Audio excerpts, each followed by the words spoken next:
យកបាន20ថ្ងៃខ្លះ20ថ្ងៃអស់តែ10ថ្ងៃដល់អាទិត្យដល់ថ្លៃដែរបងប្អូនតែវាមានចំអត់តន់អស់មួយលក់ដល់ដែរមួយប្រហែលខែនេះដូចជាអត់ទៅចុះថ្លៃមានដល់7ដល់8ហើយខ្លះឡើង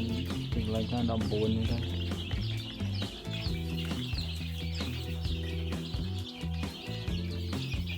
ខែពីខែទៀតហ៎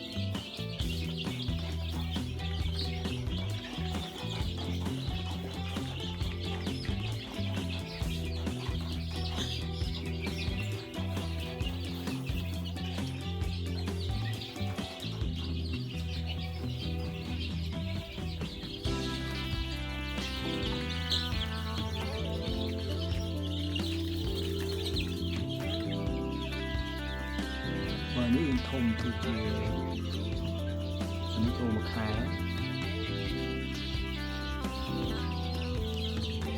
នេះស្គួយខ្លះមានផ្នែកទូមានចម្រោះ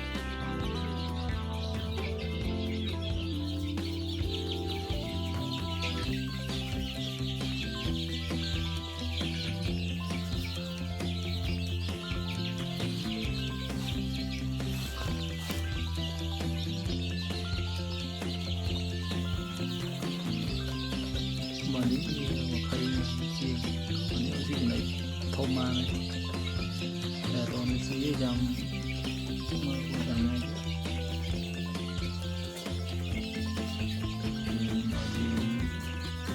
ទូធំទីទីក៏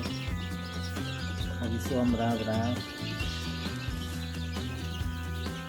វិញស៊ីណៃធំមកនេះលើដងមកតទៅតែតនៅស៊ីមកនេះយកយកបាញ់យើងបានសាសកោជា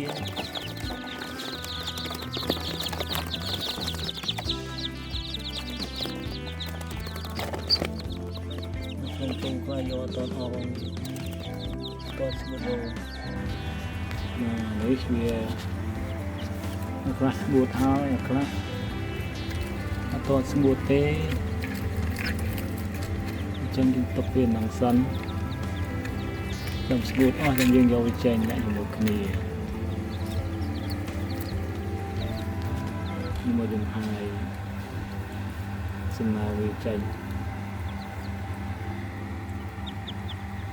អានេះសំណើវា